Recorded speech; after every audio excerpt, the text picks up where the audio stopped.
আমরা আজকে চলে এসেছি সুরক্ষা ডায়াগনস্টিকে।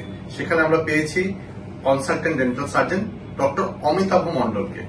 ডক্টর অমিতাভ মন্ডলকে আমরা কয়েকটা প্রশ্ন জিজ্ঞেস করতে চাই। এই যে মুখে দুর্গন্ধ হয়, এই মুখে দুর্গন্ধের সমস্যার সমাধান ডেন্টাল সার্জনরা কি করতে পারেন?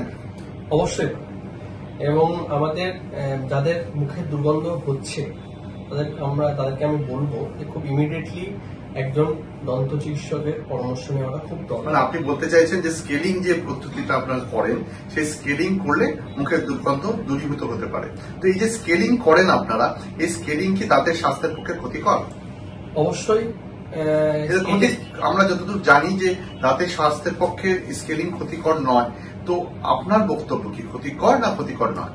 এটা ক্ষতিকর নয়, এটা আমরা একটা নন সার্জিক্যাল প্রসিডিওর স্কেলিংটা। এই স্কেলিং করলে যেটা সুবিধা হয় সেটা হচ্ছে আমাদের দাঁত এর সাপোর্টিভ স্ট্রাকচার হচ্ছে আমাদের মুখের যে মানে চোয়ালের হাড় এবং দাঁতের মাড়ি।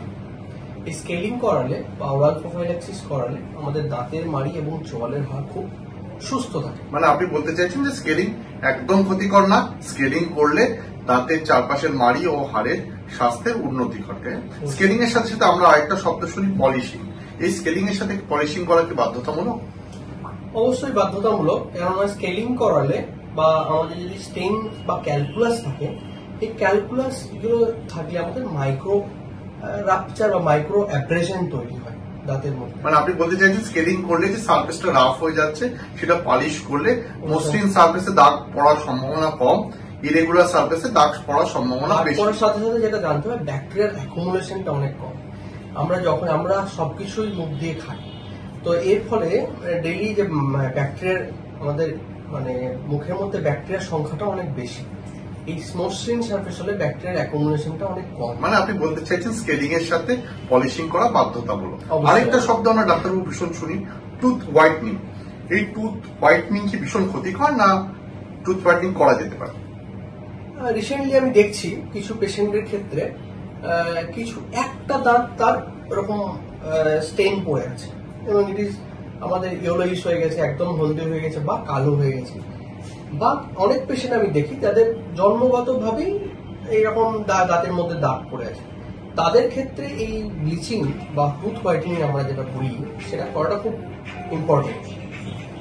মানে আপনি বলতে চাইছেন যে বিশেষ বিশেষ ক্ষেত্রে যেখানে দরকার হবে সেখানে টুথ হোয়াইটনিং করা যেতে পারে, বিশেষ ক্ষতিকর না, বাট সকলের ক্ষেত্রে না, যারা দরকার তাদের ক্ষেত্রে টুথ হোয়াইটনিং করা ভালো। তাহলে আমরা ডক্টর অমিতাভ মন্ডলকে পেয়ে আমরা অনেক কিছু জানতে পারলাম। এবং এই যে হ্যালিটোসিস বা মুখের দুর্গন্ধ, এটা কিন্তু অনেকের ব্যক্তিগত জীবন, সামাজিক জীবন, পারিবারিক জীবন ব্যতিগ্রস্ত করে তোলে। আপনাদের যদি এই ধরনের কোনো সমস্যা থাকে, গোটা পশ্চিমবঙ্গ জুড়ে সুরক্ষার অসংখ্য সেন্টার আছে, সেই সেন্টারগুলোতে আস্তে আস্তে ডেন্টাল ইউনিট তৈরি হয়েছে বা হচ্ছে, সেগুলোতে আপনি যোগাযোগ করুন এবং আমরা আশা করি আপনাদের এই সমস্যার সমাধান করে আপনাদের ব্যক্তিগত, সামাজিক ও পারিবারিক জীবন আমরা মসৃণ করে তুলতে পারবো। আপনাদের সহযোগিতায় আমরা সংরক্ষণ রয়েছি, আপনারা এগিয়ে আসুন। ধন্যবাদ, সুস্থ থাকুন, ভালো থাকুন। নমস্কার।